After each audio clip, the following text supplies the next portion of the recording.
باید تامین بکنند که صفت تحصیلات در این یا اون مؤسسه ها نوبسته بگیم از زینه‌های تحصیلات تامین باشد. اگر در صفت تحصیلات بگیم امروز صفت تحصیلات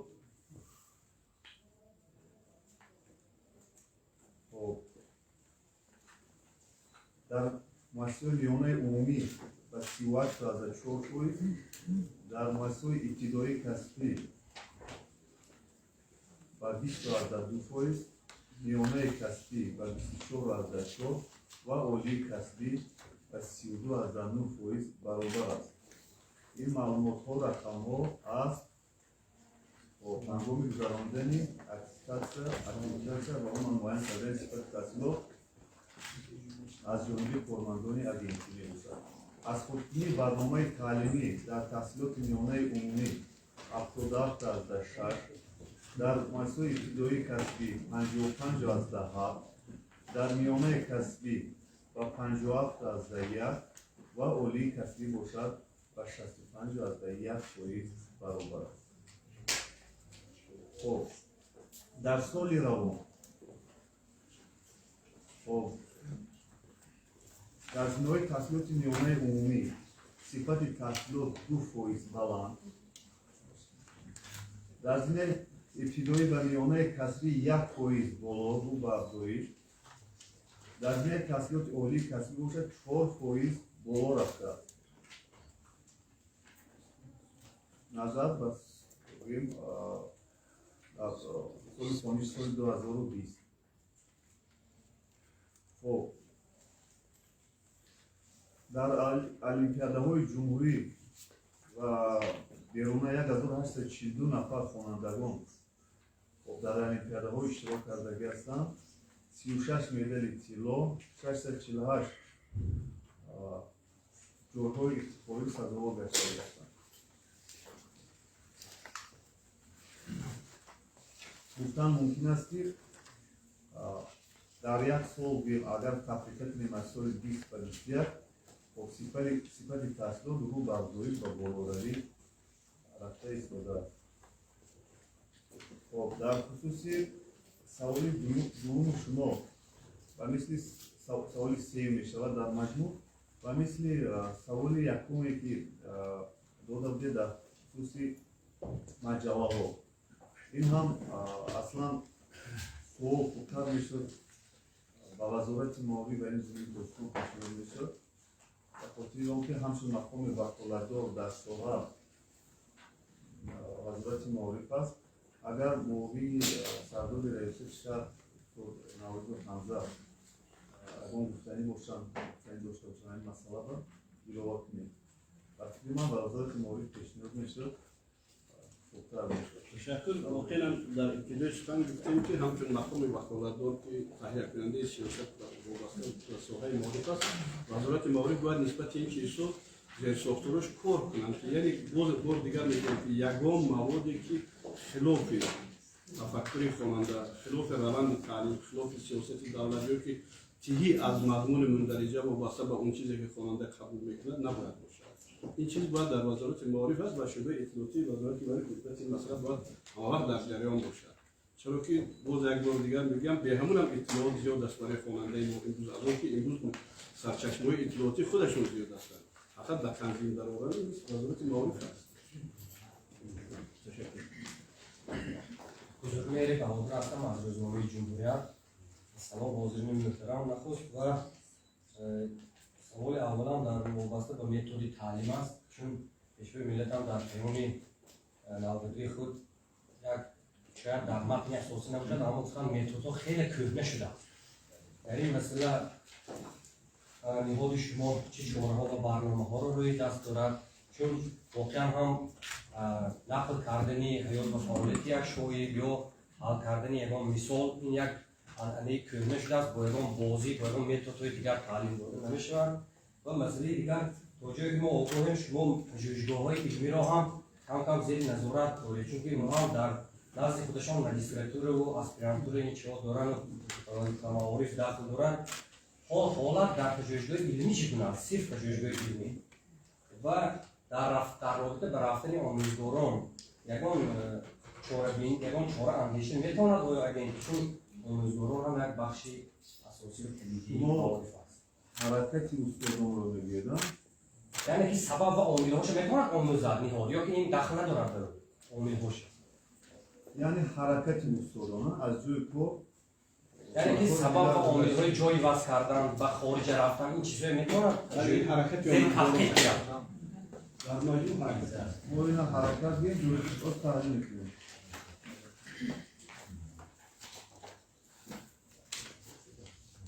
хуб дар маҷмӯъ се савол аст. масъалаи ҳамин ҳаракати омӯзгорон гуфтем масъалаи дар шабакаҳои иҷтимоӣ ва умуман дар ин хусус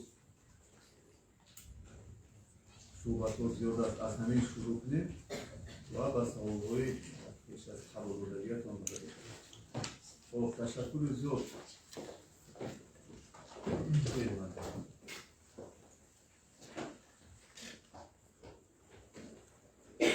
хоб ҳаракати устодон ва дар баъзе ҳолат мегӯям тарки устодон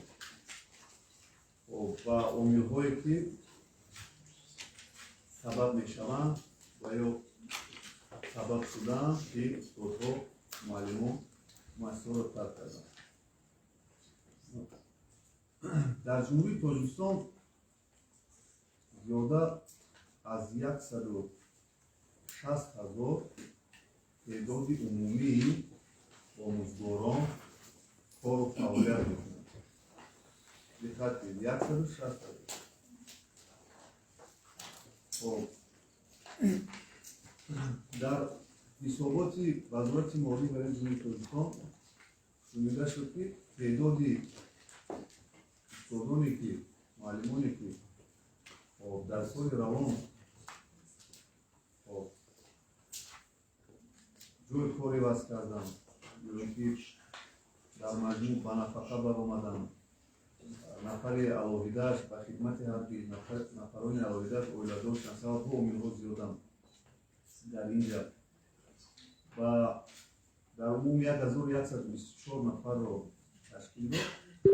اگر از تعداد عمومی 160,000 تعداد عمومی امیدواران در جمهوری تاجیکستان با فایز برآوریم 0.7% تشکیل میده. اگر هرچند که 0.7% است ولی در این سمت در همین موضوع بسیار بحث‌ها زیاد در شبکه‌های اینترنتی ما یک چیز دقت نمی‌کنیم که در دو زمینه تحصیلات ما تحصیلات میانه عمومی و عالی کسبی در یک سال زیاده از 16,000 دانشجو در رشته آموزگاری من در نظر دارم هم بودجه‌ای اگر بگیم هم شرطنامه‌ای 16,000 آدم ختم می‌کنند. از تعداد عمومی که معلم‌ها که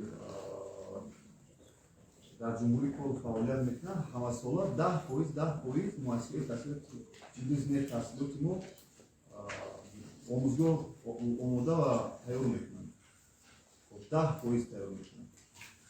این مسئله اگر بگیم سبب‌های اساسی در سال روان همین مشکلی پیدا شدن است کم طرف با سال‌های قبلی فکر کردن در کار سال‌های پیش باید تون باشد سرحدان محکم شد یک با مثل بیماری امروزه هم فرار در دنیا کوید آمده بود.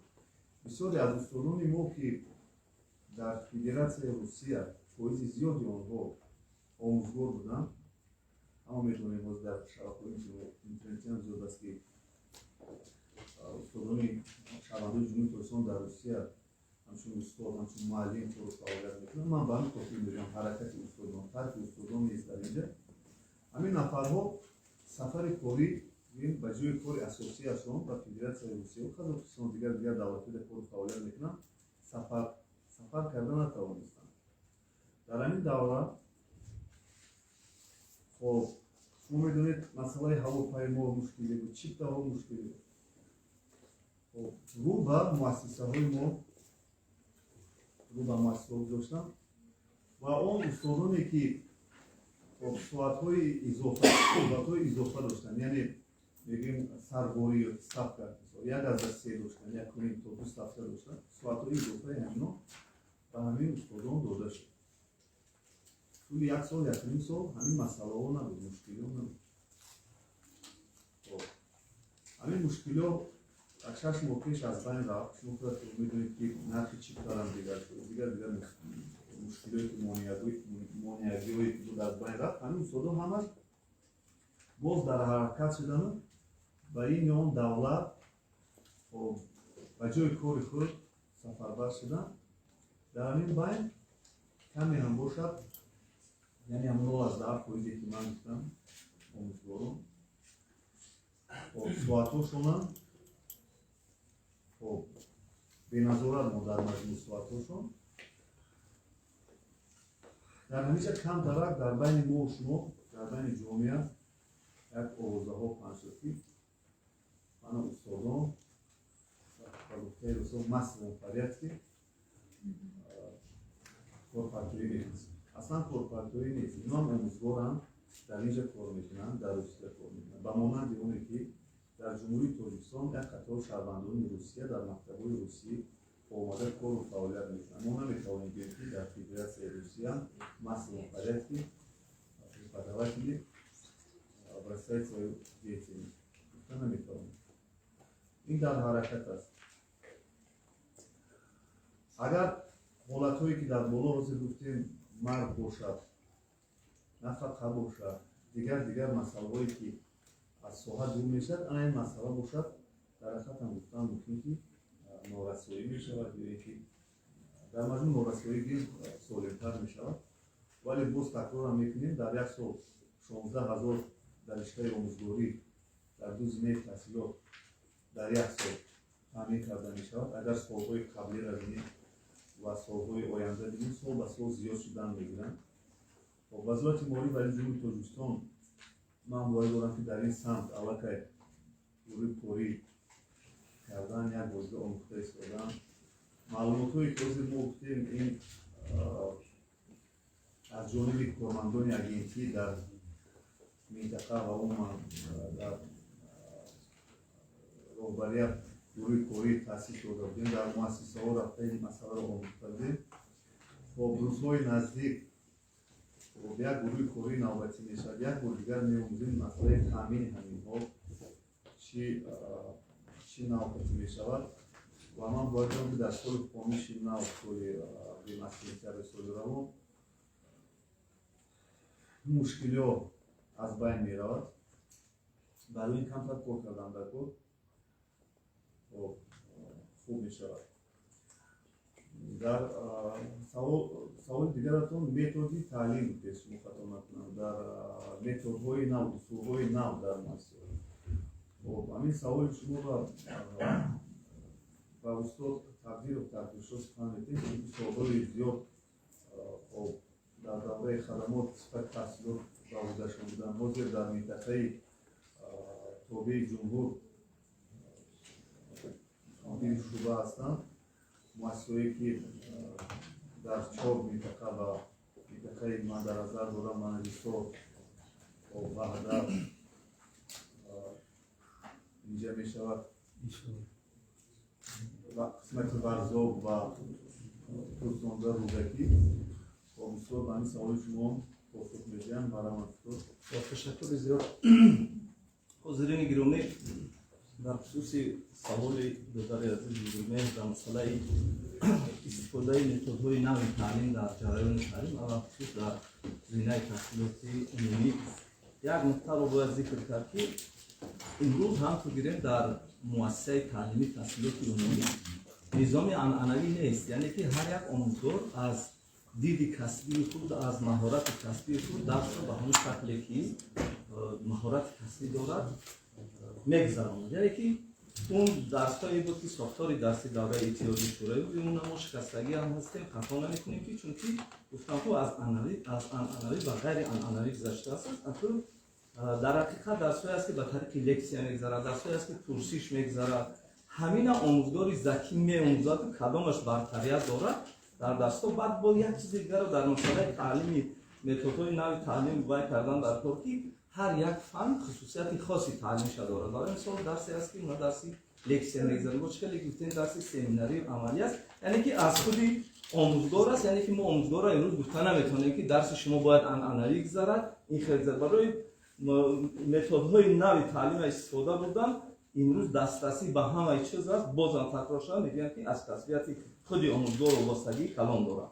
Дар масъалаи дигар саволам бахшиш агарам ҷавоб бошад, манам пажӯҳишгоҳҳои илмӣ як баъд гуфтед ки ибрози назар кардед ки аз тарафи агентӣ ҳамин масъала назорат карда мешавад ё не. Дар ин масъала ман ба ҳамин дар доираи фаҳми шухӣ як нуктаро баён мекунам ки ҳамин ниҳоди назди президенти ҷумҳурии Тоҷикистон ҳадафнок таъсис дода шудааст аз тарафи пешвои муаззами миллат ва тамоми назорати соҳаи чӣ назорати соҳаи маориф ва чӣ илм марбут ба ҳамин ниҳод аст ва фикр мекунам ки нав агентӣ мо дар тӯли 2 соле ки фаъолият кард, барои агентӣ хеле мушкилӣ дар пеш буд ки базаи меъёрии ҳуқуқи худшава мустаҳкам кунад, яъне ки барои ҳар як пажӯҳишгоҳҳои илмиву дигару санҷиш гузарондани масъалаи аттестатсия ва аккредитатсия базаи ҳуқуқӣ дар буд. Барои дар вобаста ба ҳамин дар иртибот ба ҳамин аз тарафи агентӣ аз тарафи роҳбарияти агентӣ ба 11 қонуну қарорҳои амалкунандаи ҷумҳурии Тоҷикистон ки фаъолияти бевоситаи агентиро ба танзим медарорад, тағйироту иловаҳо ворид карда шуд. Ин низом бо давом ҳам дорад, яъне ки ин пажӯҳишгоҳ ҳам зери назорати агентӣ қарор дорад. Ташаккур. من خوشحال خواهر هستم از اگنتی میگویید خوشحال خواهر و خواهر اما برادر کریم رو در باره مهدی صادق او منظور شما کنسپیکای کروزنای شما بود یا علمو باش من اصلا درست میدونم کنسپیک میکنم یا اگر در باره کنسپیک رواد کنسپیک یک راهنمایی هست که استاد برای درسش تیار میدونم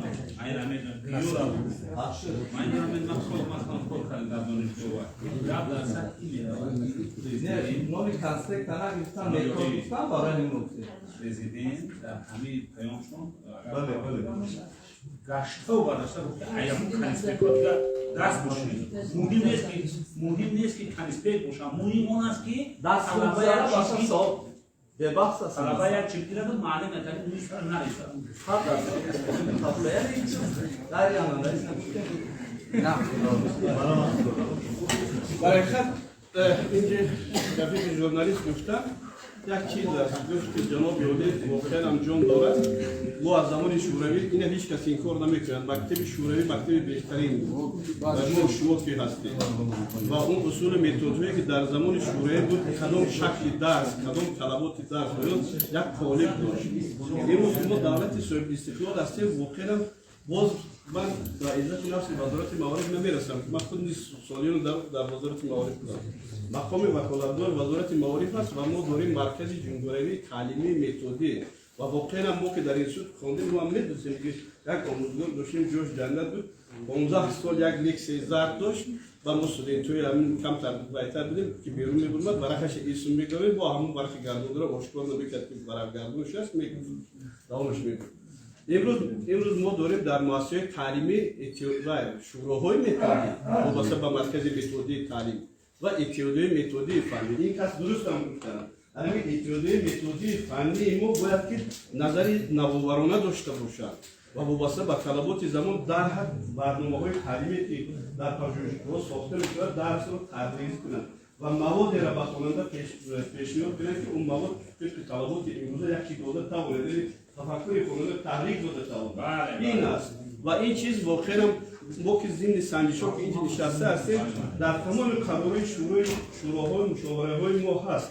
اینجا کارمندانی که در سابق کار می‌کردن معلمان نیز خوب می‌دونن ما که سنجش می‌رفتیم در وزارت معارف وقتی که سنجش می‌گذراندیم پژوهشگاه وظیفه‌دار کردن شد فلان کار کنند مرکز متدی وظیفه‌دار کردن شد فلان کار کنند به واسطه دستگاه وزارت فلان این چیزها هست. فقط امروز واقعا علمی اگنتی همچین نهاد ناب همچین نهاد اینجا درست گفتن که چه در سمت علم چه در سمت معارف که امروز نظام نظارتی رو دارد این چیزها رو آشکار میکند پیشنهاد میکند و ما انا اجرایش اون عملی شوی اون از امروزه فعالیت وزارت معارف و زیر ساختاری و وابستگی زیاد دارد و از اون کارمندایی که در مؤسسه کار میکرد این کس درست گفتن حالت میشه که رهبر اتحاد متدی بزیمه شخصی داشته درست شد اومده نشه و خودش محتاج کمک است و چی داده میتونه با مجبوری کسی سوال کنه. ولی این است مشکلات در اینجا. یعنی طرز درست جوبجوگذاری کادریتی در این یوم کم فعالیت شما معلومه یک چیز خیلی خوندم شما دوباره ما را خیزونده نکشید. اصول یک چیز است. وقتی آخر اگر احساس کرده باشید این سوال برای چی شما دارید میکنم برای اینکه شما مسئول شهری هستید. یعنی اگه شما اول خدمات بله. ما راست گپ و نیروهای دولتی بسیار توجه نمی‌کنیم که هیچ کار نمی‌کنیم. واقعا خدمات شما اگنتی شما از واسه کردن جای نام‌های که واسه رو واسه میان تخت نمی‌کنیم. مهم صفت کار است. صفت اگنتی شما خیلی بهتر شده. خوب است که حتی نظارتی است. نظارتی نباشد مکتب بهبود نمی‌کنه. اما ما تحصیلان می‌بخشیم من آشکارا میگم. مکتب رقم 42 شهر دوشنبه همین مکتب یک صد و نصف فی 10 شده. ما در دست وای کتاب نمیبینیم استاد. یک تلفنی قدم نرد نمیشه. فقط موزیکا گوش میدیم. رپ سوزن چی میگن؟ رجا زنبیر میشه بخور. نمیدونم چه هم. ای بچه آخه تو فقط چی میشه میگه دادا. تو وای نه ما میشیم. نمیدونم موسیقی گوش میکنه. ایام تلفنش رو میکنه. میدونم ما خیلی دارم چه کم کرد. چی است که زبان میکنه. اگر گوش گوش چه سبک سوال ما. هدف من است که این مکتب هر روز پول میده. ما راست دیگر هیچگاه همین مسئله را به زبان نآوردم. هرچند که در طول همین از اون مقطعش که چند فرزند دارم خدم وقتی اومدم پول دادم گفتم که برای که معلم بشورم میمن میکنه بکش. این که خیلی که میگم هر روز پول با دین راشن که زنک میباشن زنک میگه که مرد 150 سوم خیلی زنک خیلی شد نمیشه اوز رئیسه کنم زنک رو میباشن دارم میباشن من میباشن دارم چی برسیم؟ 150 سوم برای مرکز ملی تستی بود. این اصلا نسپوری من رو سیگار حیلون شدم رو سیگار وقتی میره در موجکان هم میسید در خودم ممکنی که کسی ما عیسایت رو در مگی بیدهی هست بچه های گلشون هیچ وقت امروز داره چی؟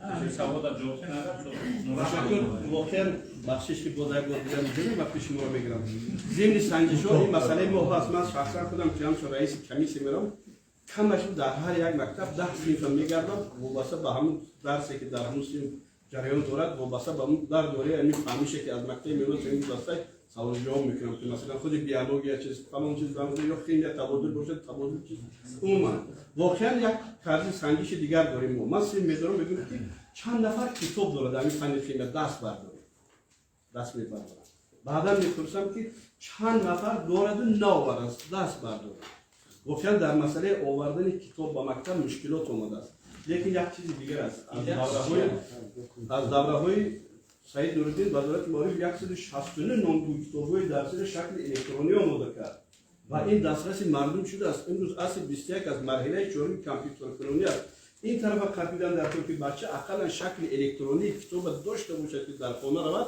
همون خانه همون آماده کند همون بیارد وابسته با اون که مبلغ جمع کنی گفتن ما مرکز ملی تحصیل کار نبریم لیکن در قانون جمهوری اسلامی در ماده 58 آمده است اما خدمت‌های پرکتیک مشخص در همون نشون داده شده است بدون همون هیچ کس حقوق طلب کردن یگان مبلغ ندارد برای اینکه مؤسسه تحصیلات عمومی مؤسسه دولتی است تحصیلات عمومی اساسی رایگان در قانون آورده شده است من جای کتاب تلفن میارم نه یارد تلفن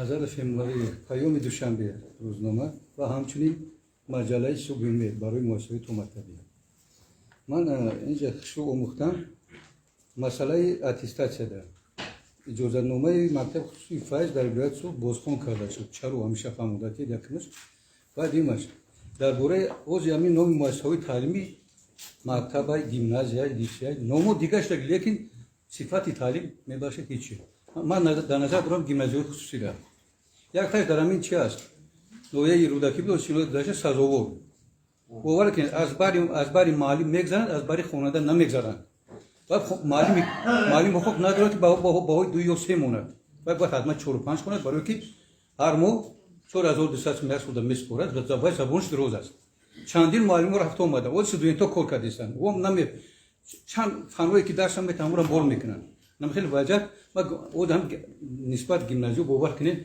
مکتبای میونس خیلی بهتر هستن باور کنین این مسئله گیمناز مسئله مؤسسه تو مکتبی انا اولم استادم درست گفتن این برادرم درست گفتن رحمت با اتحاد شوروی که امو متدیکاش اولم کار داده شده است برای مربیان مؤسسه تو مکتبی اگر امون نباشد نمیدونم این مربیان چیکار میکنن این علمای پداگوگی با کجا شدن فقط از سخنرانی است که مکارینکا از مانتسوری از همونجا مجبور نشیم استفاده کنیم و هم خوبن ورم دوستان دارم یک میباشه دوخین من استاد رکتری دانشگاه تربیت جسمانی شده سفارف 5-6 کتاب درباره بازی ملی تشکیل آورده است تو بازی سیر حرکت تو بازی کودکانه تو بازی بگیم کلمسالو یگان تشامل یک جورا نمی که ازم گرفته یک بازی یک بازی که مثلا گراتکی چه یک چیز توجیه کرده جوری کنه خلاصه که یک نویگور یک چی نیست داده خلاصه نمی سواد مثلا تحت نظارت هست یا نیست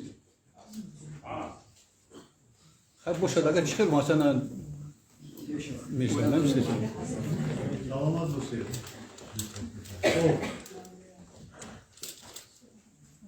در خصوص مؤسسه تعلیمی فیض در ولایت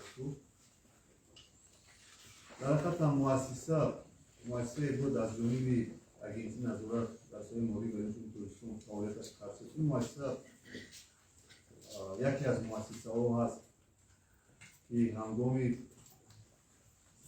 فعالیت کاری خود از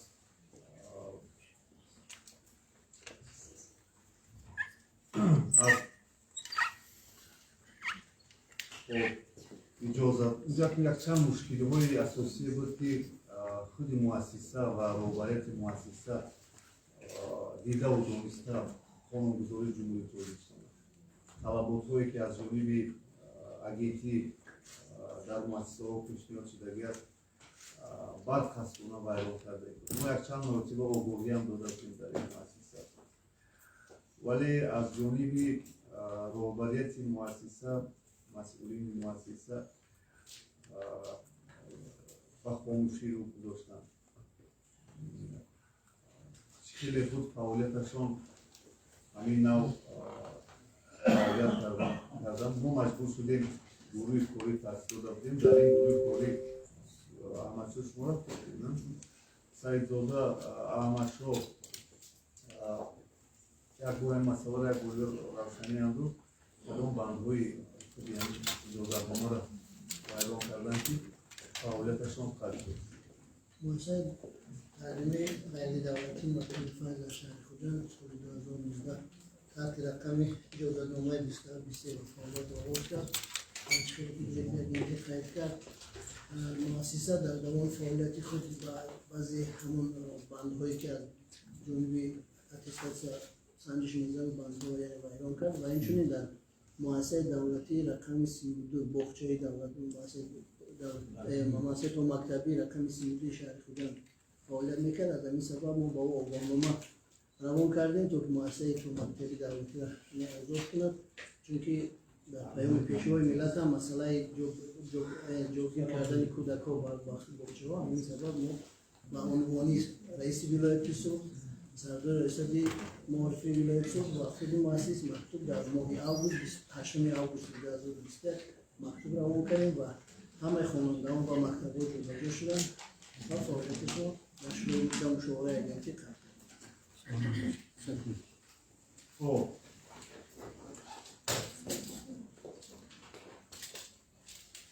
مسئله همون احمدشاه شما سه و سه برای سه نظران میشه سوالی سه سوال دادن سوالی سه هم باشه گیمنازیوم مسئله مسئله تو مکتبی را در جمهوری تاجیکستان 6,000 سوالی سه کنه فهمیدین مسئله مکتب سنگور گیمنازیوم سنگور در شهر شنبه است. گیمنازیوم سنگور ما با نزدیکی روی کاری رفت کردیم بعضی کمبودی و بعضی مسئله بینای تعلیمیش خطی علاقه صحبت کردیم ممکن در جای نزدیک بیناش عوض میشه چون که بیناش به تنها دروغگیر بود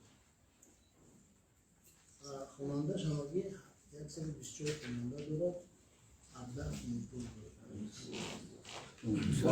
تعلیم شده چیه؟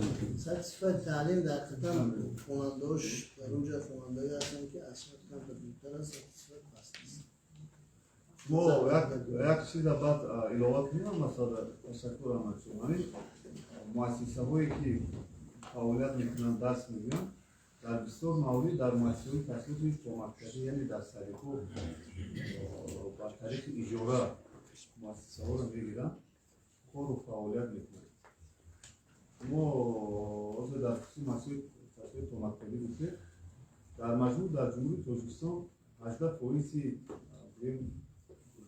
نسل نورد 18% در همین مؤسسه اگر از کلی تعداد 1 میلیون زیادتر کودک گیرید اگر در همین سال 263,000 کودک به صنف 1 رفته باشد از احتمال دور نیست که سال دیگر 285,000 اگر همین از کودک‌های 3 ساله تا 6 ساله اگر ضرب کنید این تقریبا از 1 میلیون 1,100,000 زیادتر تعداد عمومی کودکان می شود این 18% یعنی در مسائل تحصیل کمک‌کاری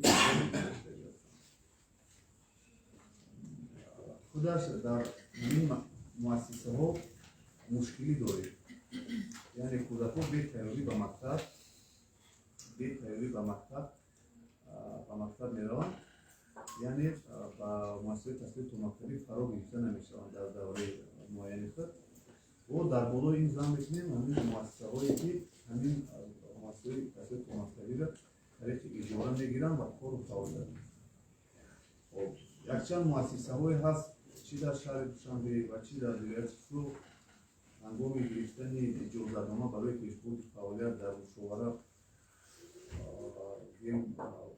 هنگام اجازه دادن مهلت نمی‌دهند که در دوره معین قطعه زمین از جانب اجازه از رئیسانی ولایت رئیس شهر و ولایت بگیرند ساختمان انشاءات خود را شروع کنند و همین مؤسسه ها را سر وقت خالی کنند چونکه ما توانیم تعداد معینی کودک‌ها را در مؤسسه تحصیلی کمک‌کاری فرا گیریم چون ما گفتیم 18% سال به سال زیاد شدن میگیرد چون که شما خوب میدونید سال به سال ما رقم گرفتم اگر در سال 2019 اگر تعداد 240,000 باشد در سال 2023 علاقه تعداد بچه‌هایی که به صنف 1 میروند 263,000 کودک در حساب گرفته شده است و ما باید که در 3-4 سال باقی تعداد کودکان ما به صنف 1 تا 300,000 میشود و حساب کنید که مؤسسه‌هایی که باید به کمک‌کاری فرا گیریم از 300,000 زیادتر کودکان میباشند و سال به سال پیش کردن در کار که تعداد زیادی نسل نورست ما را در مسائل کمک‌کاری فرا گیریم که در هنگام رفتن به احتمال سپتامبر به مکتب آماده باشند مثلا همون خیلی بودیم از بیکارگردی باز مسائل کمک‌کاری می‌دونید که چقدر کودک هوشیار می‌کنه جوان بینی تفکر شیرگو دیگر است تشکر سوالی رابطه که داده بودید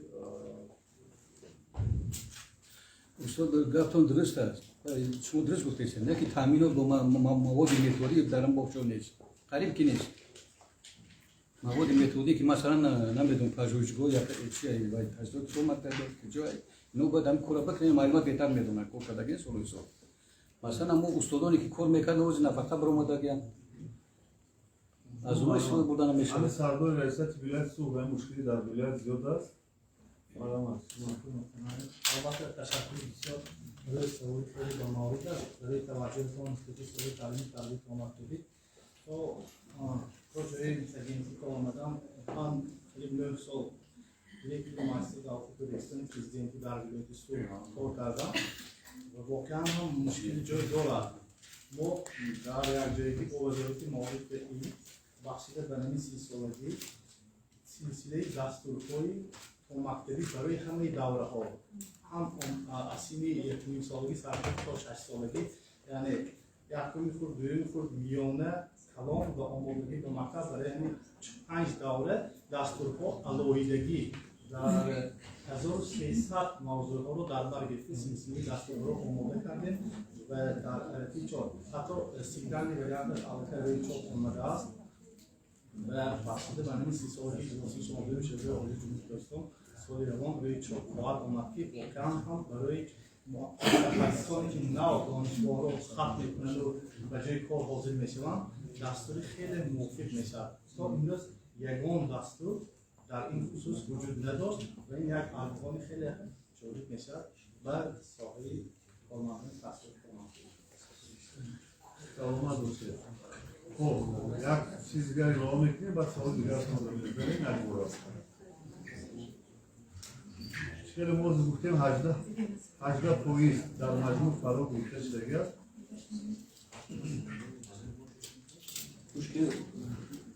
خب اصلا 18% نباید کم است فراگیری. ما باید مشکلی اساسی که باید محکمه خط محکمه قرار بگیرد اصلا به نظام 12 ساله گذشتنی تمام مؤسسه‌های ما سوال از روی معلومات‌های ما داریم اگر به نظام 12 ساله تحصیلات بگذاریم تا 44% کودکان میتوانیم در خیلی همین از 6 ساله گردیم تا 45% کودکان میتوانیم در مؤسسه تحصیلات مکتبی فرا بگیریم. ما نظام 12 ساله در نشست مطبوعاتی دوره گذشته بحث مدیرها زیاد شده و در این مسئله معلم گرامی لطافت نظیری پاسخان گفته بودم اگر خاطرت آمده به همین خاطر در مسئله تحصیلات مکتبی به مثل اگر بگیم مسئله تحصیلات میانه و مکتب‌های میانه 3160 تا باشد تعدادی مؤسسه‌های مکتبی ما در مجموع 696 تا میباشد که 1170 نفر کودک فرا گرفته شده است. اگر ما توانیم به نظام 12 ساله گذاریم اما در یک سال تعدادی کودکان 6 ساله ما تقریبا 285 هزار بیشتر میرسد. حالا که به این زن کنیم 44% نسل نوست ما میتوانند در مسائل تحصیلات مکتبی با اون منطقی به صنف یک بروند. این هم به منطقه جامعه است، منطقه سوحه است و یکی از امیدهای در آینده بلند رفتن صفت تحصیلات هم همین است. چون که از این صنف یک منطقه کودک بهتری میرود. حالا که از برنامه تفاهم دیگر هست برای مشکلی ها نشود. این مسئله هم باید وزارت مالی برای جمهوری ترکستان در سالهای نزدیک پیگیری کنند.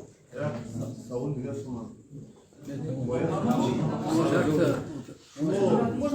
شما نشتابید اگر بیاید تا ساعت یک هم میشتید صحبت میکنیم چون که وقت در یک دوره معین از ما هر روز ما نمیتونیم. Да, вопросов много и, конечно, соответственно, есть вопросы, поэтому можно, да, вопрос? Большим уважением. Гульнора Насреддинова, русская служба Сады Душанбе. У меня такой вопрос. Сегодня часто вы уже отметили о том, что в социальных сетях комментируют вопрос об утечке мозгов, о нехватке кадров. И, соответственно, конечно, вопрос, какой регион больше пострадал, ведется ли с вами мониторинг агентством по поводу каких предметов не хватает?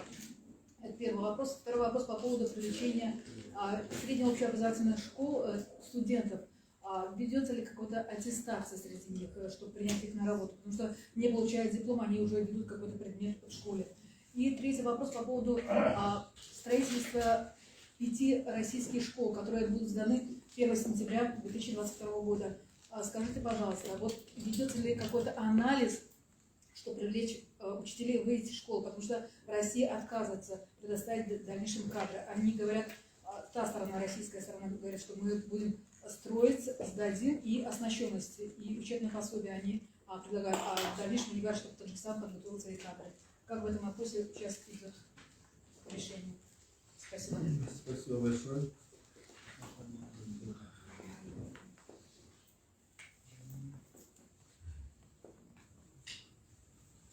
خب از حوالی اولی که شما دید قسمت جواب داده بودیم در اینجا چی رو کردن ممکن است؟ در حقیقت هم خیلی ما گفتیم عامل ها زیاد بودن در خصوص حرکت استادان و عموما در مؤسسه های تعلیمی میانه ما تعداد کمی دانشجویان درس میدن یا اینکه استادانی که غیر اختصاص درس میدن. شما خوب میدونید در وزارت مالی و جمهوری ترکستان یک دانشکده هست. در اینجا معلم سالهای زیاد کار کردن لطفا نظری تکمیل اختصاص و بازآموزی کارمندان است. در همونجا تعداد معین استادان آمده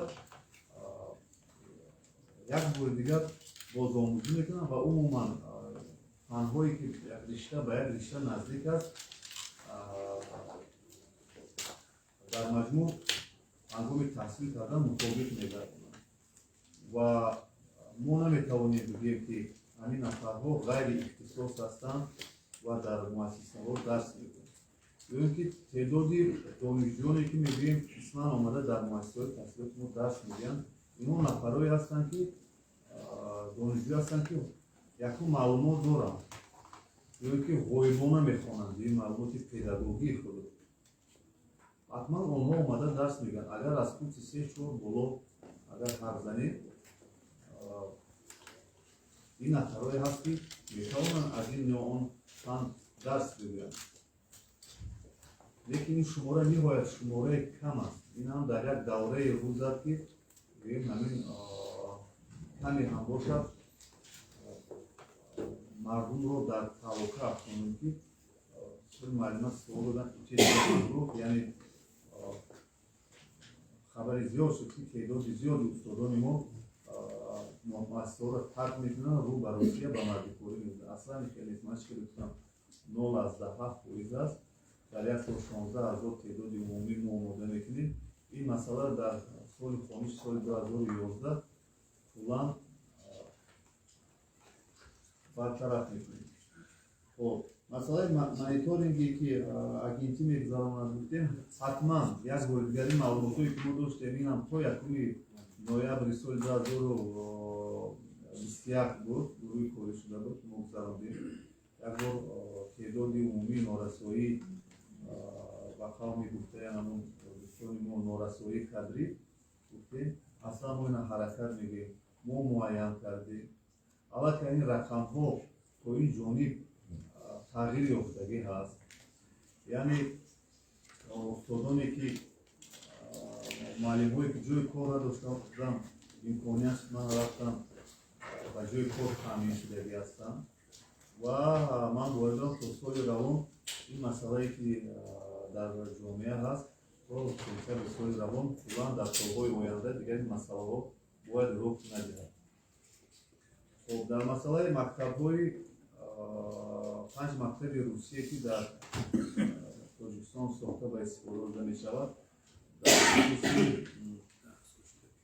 آنی که استادانی معلم های روسیه یا حکومت روسیه گفته باشم که اصلا معلومات دقیق من خودم ندارم لیکن یک چیز اضافه کرده می توانم که در دانشکده آموزگاری در منطقه رشت یک چند معلمه روس اومده در دانشکده کار میکنند. ما یک دوره اتستات داشتیم با هم مؤسسه رفتیم هر سال همون معلمه ها برای اون که در منطقه رشت بیان درس بگیرن جنجال میکنند.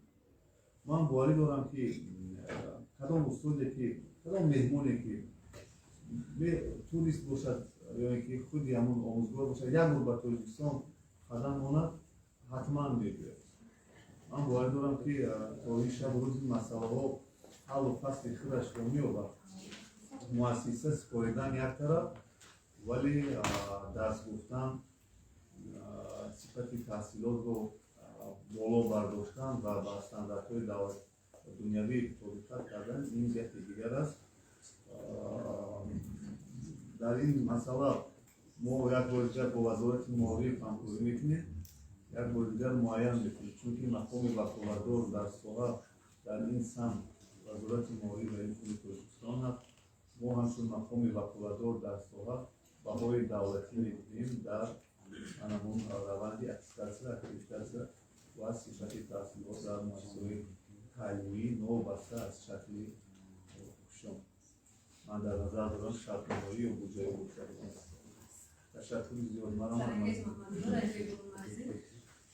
در مورد کمبود معلمان در مکتب‌های میانه مخصوصاً یکی از مکتب‌های مرکزی شهر دوشنبه مکتب رقم 8 مثلا من همچون یک خبرنگار و هم مادر فرزند من صنف 10 میخونن اصلا هر روز 5-6 درس در روزنامه هست فن 2 درس میخونن من پیش دیرکتور رفتم زوج خیلی صحبت داشتیم میگم که معلم چیکار کنیم نمیرسد معلم نداریم مکتب 8 شهر دوشنبه بله معلم نداریم بعد اینا میگه که ما فن بیولوژی امتحان داریم از سنتیامبر بیولوژی نخوندیم تماما امتحان داریم این یک وقتی که ما مثلا مراجعت کردم صحبت کردم همراه زوج بعد در کودک فشار میارن در برابر سنشون دویده اوچکا بابرا بودیم زیر بودر اوچکا برا بودیم که درس نشد یا که معلمو برای سیم وای نیاید خب وای حمله ندرس میان هستونیست میکنن رفتن و میان جواب میدن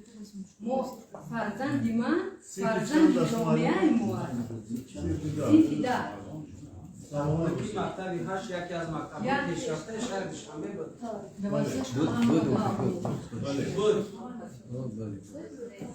پنجم نفر در یک تیم هستن 20 کس اشتراک میگن مسئولیت پدر مادر من اقلا میخوام که من باور میکنم من میخوام که اقلا پول گیرن در ما آگوست دعوت ما کردن که بین رویه ماتماتیکی این که خب یا که ور نه در ماتماتیکش در معلوم است نه در خب تشکر یک سوالی دیگه هم دارم امروز موقع شهروندان جمهوری ما رادیو برونمرزی هستم شهروندان جمهوری اسلامی افغانستان همچون فروری در کشور ما هستند آیا شما در مکتب‌های میانه یا که عالی آنها را همچون تحصیل فرا گرفته میشوند دستگیری می‌یابند؟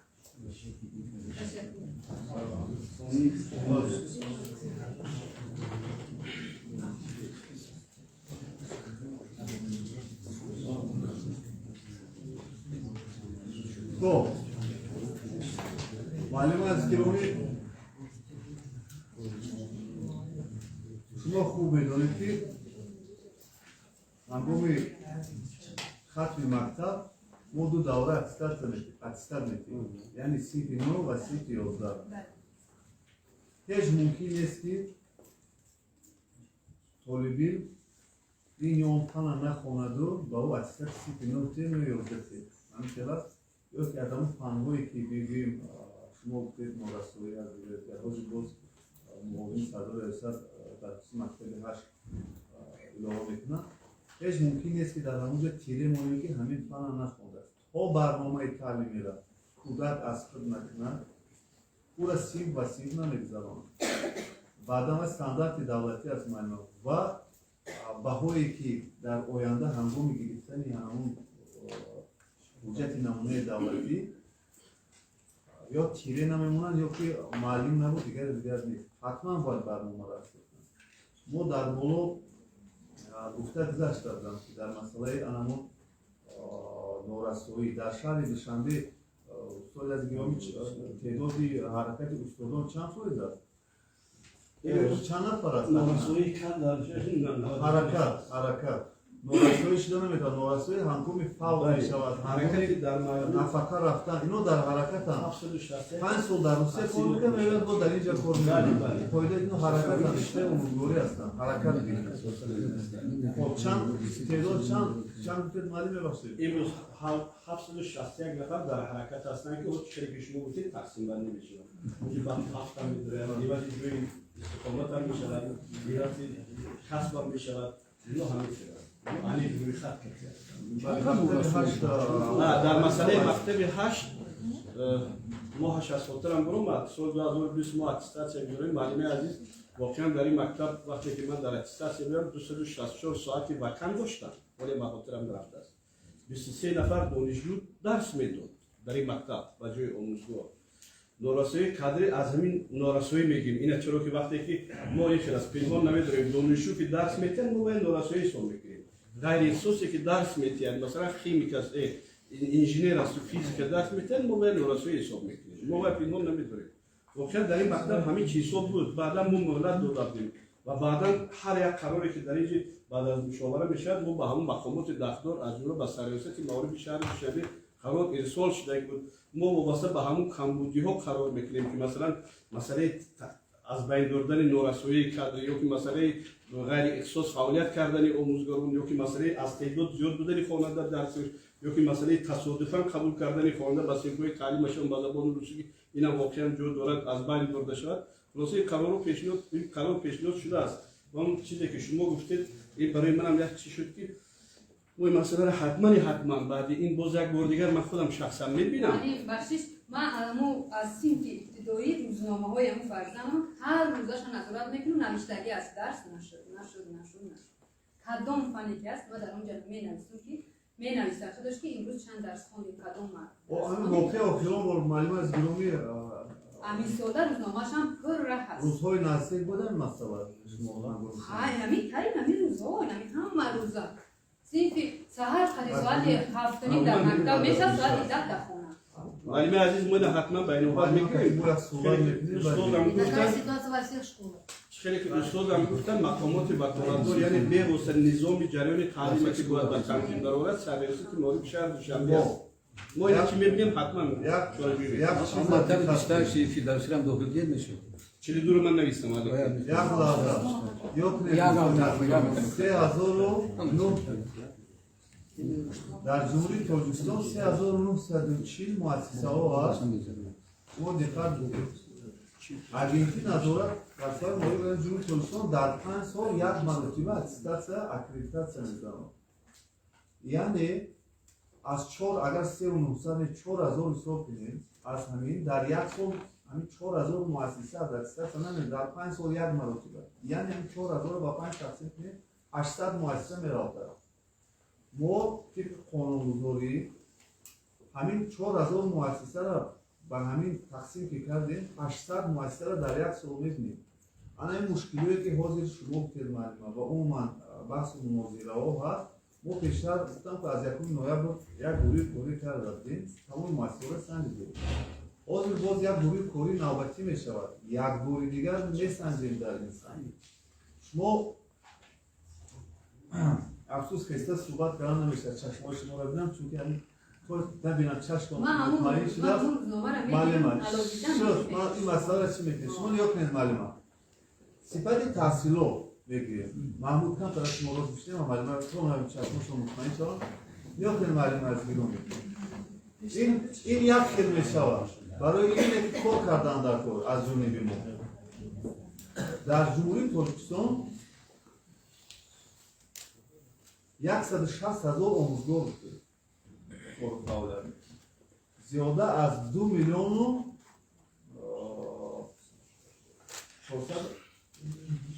2 миллион агар бем теъдоди умумӣ аз талабоӣ аз садӣ гирем, то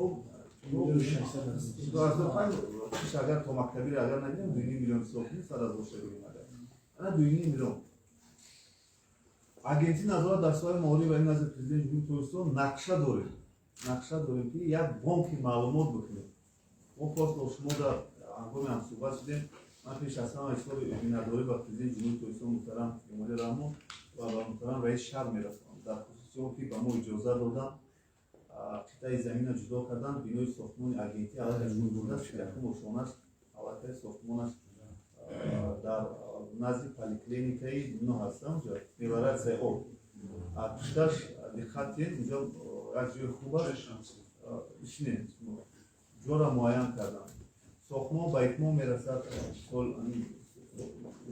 рӯзҳои наздик мегӯям ҳамин сол این سال دیگر در سال 2023 فعال شد یک بانکی معلومات کردن در ما البته با نمایندگان بانک و دیگر دوستان همکاری کرده ایستادیم در این سمت بانک جهانی اکو خطا نکنم معلومه اکو بود نماشن بانک جهانی اکو اینا همین دایره اکو همین مؤسسه تحصیلات عالی کسبی را میخواهد ما در مجموع 4 زینه تحصیلات میخوایم فرا بگیریم یعنی همین حرکت هنگام همین وقتی انسان کار میکنه خواهیم نخواهیم سالنگاری میکنیم بی‌پروایی میکنیم و مشکلی در جامعه میشه ما همین اگر سرور فعال کرده توانیم یعنی در مؤسسه‌های اصلی که یک توزیع سودا کرده گیم 4 دوره یعنی 4 چوره که فرا میگیرد در مؤسسه تحصیلات عالی کسبی اگر بگیریم 2 سمستر فرا میگیرد برای معین کردن صفت تحصیلات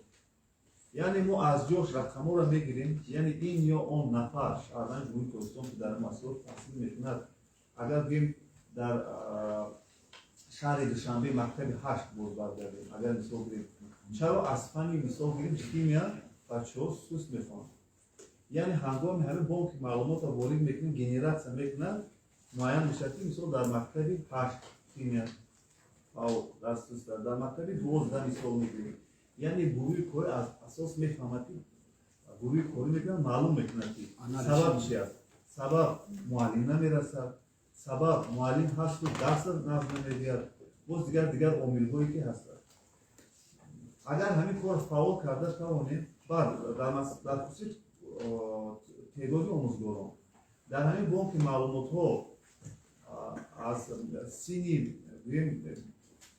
جوان از 20 تا 30 ساله از 30 تا 60 کاتگوری جدا میکنیم این طرفش نفقه برآمدن از 60 بالا و جدا میشه نفقه میبریم یا اینکه عموما در کلی ولایت ها اگر جدا کنیم یا منطقه‌ها جدا کنیم نارسایی کادری یا آموزگاران از این یا آن فن شمارش معین میکنیم دیگر اینکه گروه‌های کاری به اساس زیاد رفته روند تعلیم در خبر رساندن از بین میرود یعنی میدونیم که همین سال زیاده از 50 معلم به نفقه میبراید از فن شیمیا در حدود جمهوری کردستان البته ما یک سال 2 سال پیشتر شروع میکنیم با مؤسسه مکاتب عالی ما در خصوصی همین در این رشته آماده کردن یا که در آینده نورسایی میشه گفته درخواست پیشنهاد کردن ممکن است او از وقتی موارد کار کردن ممکن است اکنون در روزه کار از اینجا معلمان مشکلی هست اینجا خوبه هر با درس نیست با برای پوشنیکو را مجلس میکنم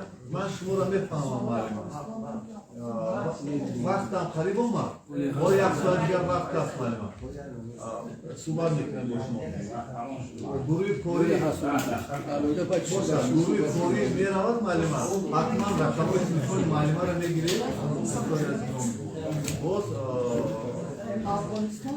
مسئله افغانستان من فقط جواب میدم گوش کنید معلمان مطابق ماده 23 سرخط 2021 قانون مالی در خصوص ناستریفیکاسیون یعنی برابر ارزشی حجت‌های تحصیلات است شهروندان جمهوری کردستان خطا نکنند در سال روان 101 نفر و جمهوری کردستان ما برگیتی نظر در سال مالی حجت پیشنهاد کردند همین نفرها در مجموع 4 بودجه تامینات 4 بودجه تامینات برابر ارزش شد دو بسیار نجمه دو روشنی 6 بودجه دیگر بازخوان کرده شد یعنی با طلبات ماده 23 سرخط 2021 و طلبات جوابگو نداد دیگر بودجه‌هایی که هست در زیر آموزش است انا تو فلوت چرا اینقدر زیاد مطابق ماده 23 اگر به من دیسپوزیشنش هم بخونم چی میگوید ماده 23 мода 20 сархати 21 мегаватт қонуни нотификация ҳуҷҷатҳои дараҷаи таҳсилоти дигар давлатҳо ки бо ҷумҳурии тоҷикистон дар бораи эътирофи ҳуҷҷатҳои таҳсилот шартнома ё созишнома надорад мақоми ваколатдори давлати назорат дар соҳаи маориф ва илм муайян менамояд. Чӣ мегӯяд қонун мегӯяд ки шумо медонед ки имрӯз ҷумҳурии исломии афғонистон сари қудрат толибон омаданд. То имрӯза на ҷумҳурии тоҷикистон на дигар давлатҳо ин давлат эътироф кардагӣ нест. Такя ба моддаи 23 сархати 21 мекунем дар ҳамин ҷо мегӯяд ки эътироф ҳуҷҷат шартнома ё созишнома надорад. Мо бо ин давлат созишнома шартнома надорем. толибони давлат ман дар назар дорам. тартиби муайян кардани ҳамин ҳуҷҷат чӣ нав аст? Мо ба ин ё он давлат ҳуҷҷати расмӣ тариқи вазорати корҳои хориҷӣ ҳуҷҷат равон мекунем ки дар хусуси муайян кунад ки ҳамин бача дар муассисаи таҳсилоти ҳамино хондааст ё не, ҳамин ҳуҷҷате ки ба мо пешниҳод карда аслӣ ҳаст ё не. вақте ки дар онҷа давлат нест, ҳукумати мо ба он ҳукумат созишнома надорад, мо ҳамчун як ниҳоди давлатӣ наметавонем аз пеши худ онҳо ҳамкорӣ бикунем бигӯем ки шаҳрванди ҷумҳурии исломии афғонистон ба мо ҳуҷҷат пешниҳод кард, ҳамина бо музики то чӣ андоза ҳуҷҷати ҳамин, ҳоло ки мо ба худи ҳамон ҳукумат боварӣ надорем.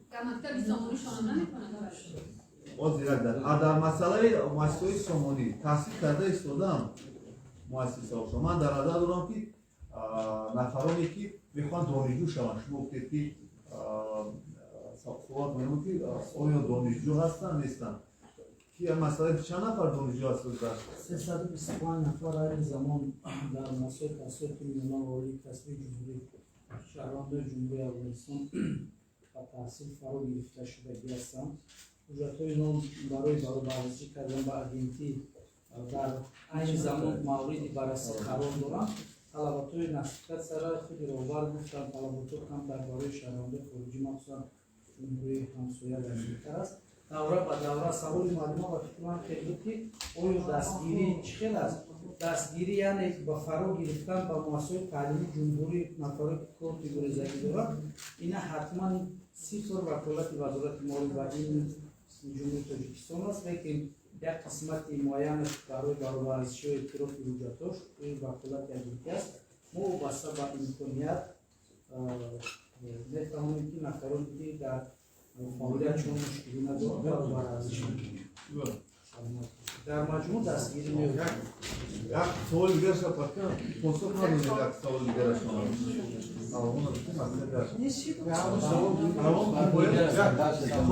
саросонаш маълумат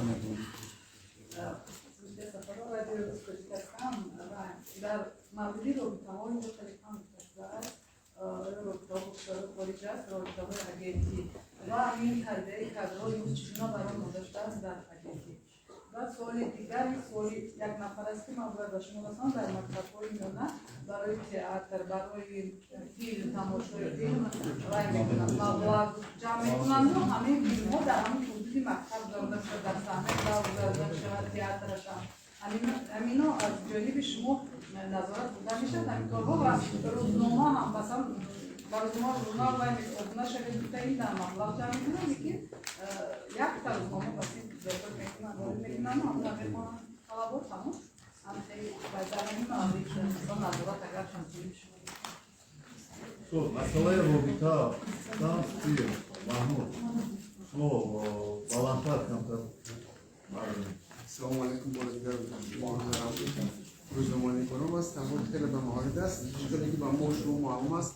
اگه نظارت در شماری باید میاد پرزیدنت تاجیکستان مقام نوآموزی است. یعنی مقام در سوای نظارت و اجرایی و طولی 2 سال بیش از بخشی رو به طور بین‌المللی همچون بخش فعالیت کرده است چون در ساختار قبلی خدمات این بخش وجود نداشت و در طول 2 سال اخیر агентӣ назорат дар сомали ва инвестициони ҷумҳурии که нақшаи کاری تصمیم گرفته است که با یکچند کشورها درباره گذراندن اتستاسیون اینستیتوسیونال مؤسسه‌های تحصیل عالی کسبی و درباره گذراندن سمینار آموزش‌ها در مؤسسه‌های تحصیلات عالی کسبی طبق نقشه کلی کارها رو به راه مانده ایستاده است و عین حال اگنتی نظارت در سوی مالی برای این است پرزیدنت جمهوری ترکستان با آژانسی اروپا درباره صفت تحصیلات و گذراندن سطح اینستیتوسیونالی بین المللی همکاری دارد که در این روند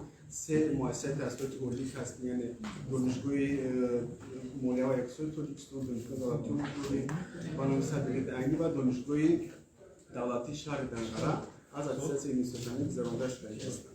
و همچنین اگنتی نظارت در سوی مالی بین جمهوری ترکستان در روند فعالیت در روند سال گذشته با تشکیلات غیر دولتی لینا همکاری را نو برآورده مانده است و همچنین با تشکیلات غیر دولتی طبی قزاقستان در این باره شهرنامه‌ها و همکاری‌ها آغاز یافتند و برای گذراندن مؤسسات تحصیلات طبی جمهوری از اکریدیتاسیون اینستیتوسیونالی تصمیم گرفته است. سلامت باشید. خب 10 دقیقه دیگر دید صحبت نمی‌کنم. 10 دقیقه دیگر شما را کسی سراسیمه است کم صبر کنید. بعد صداش میفهمید داشتید 10 دقیقه دیگر کم طرف از جواب داد سلامات چی است مرحمت. بعد سوال دیم معلومات قسماً جواب دادم که جواب دادم معلومات مثلا تئاتر و گازeta و دیگر اینا قسماً جواب دادم. ممنون دیگه خواستم از رادیو صدای دوشنبه سوال بسیار است واقعا یک سوال میگم چون که معلوم از وقتی ادیش از معلوم کمتر دیدم یک چیز من آشنا میکنم در مورد همین صفت تحصیلات یعنی وقتی که در مؤسسه 20% صفت تحصیل در مؤسسه عالی 32% این تا کدام اندازه قانع کننده است آیا این 20% حساب میانه است اگر بگیم ممکن در بعضی‌هاش از این کمتر هم باشد یعنی وقتی که 20% صفت تحصیلات هست این تا کدام اندازه میتواند همون متخصص تیار کنه یا 32% در مکتب‌های عالی بعدا همین امید خاص بودن صفت تحصیلات در چی از بعض مودی تکنیکی نرسیدن آموزگار یا سطح دانش آموزی خودی همون خوانندگان و دانشجویان تشکر. خب تشکر. استاد از گرامی از صفت تحصیلات از خودکنی صفت تحصیلات دارد که روچو شما آماده شده دوزه و خدا میکنه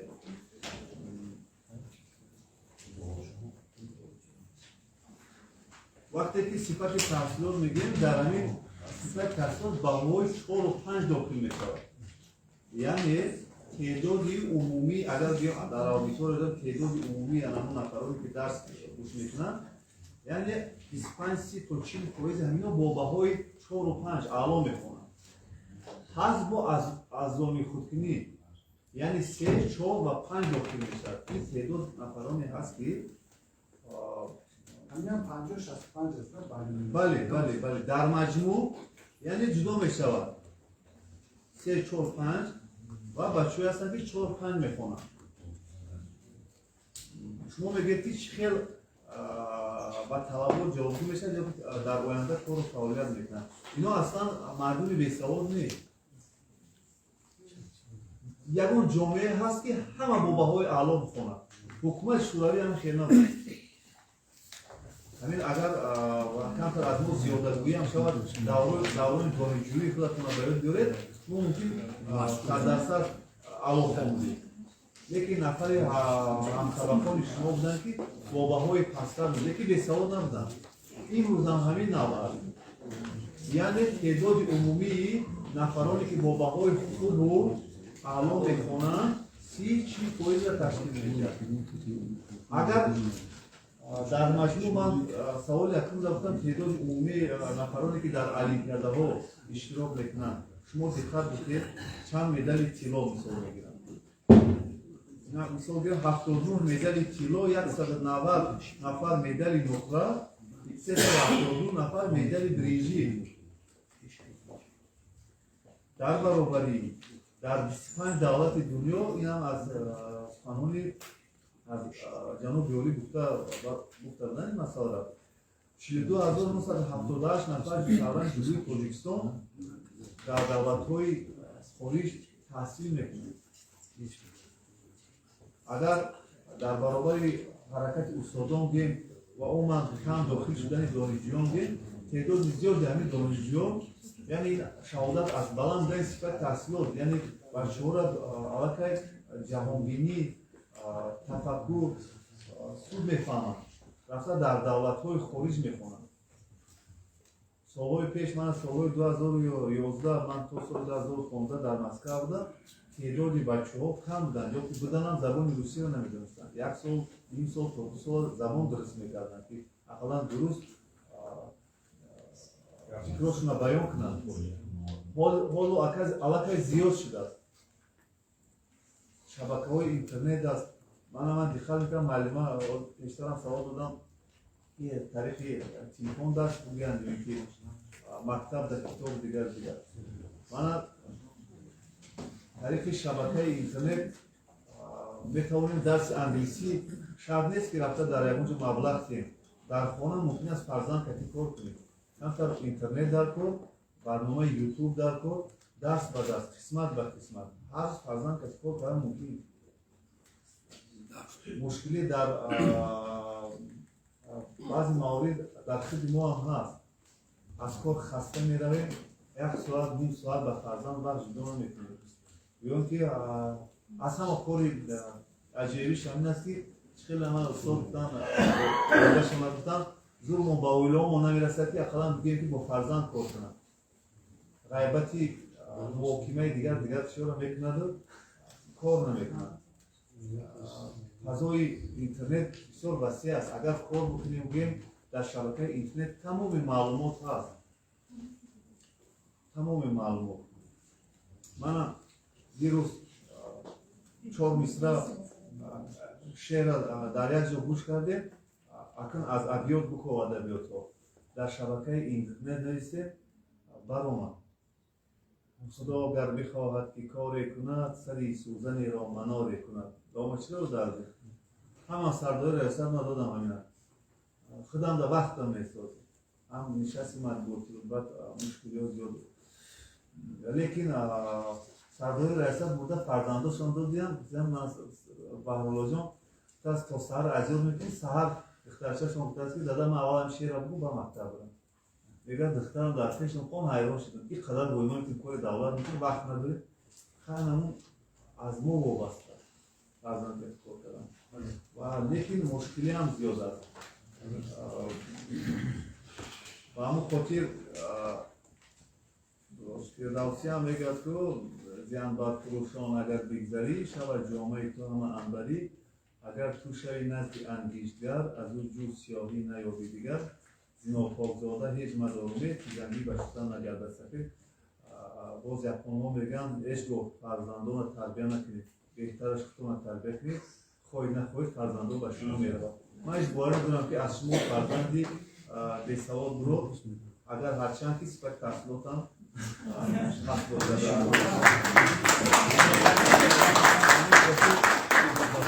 همین خاطر این روز ما با شما اکتفار میکنم با فرزند شما را هم با فرزند دیگر نفرانی که این شب روز خدمت میکنن اکتفار میکنم سلامت باشید یک سوال از برداشت یک سوال دیگر تمام باید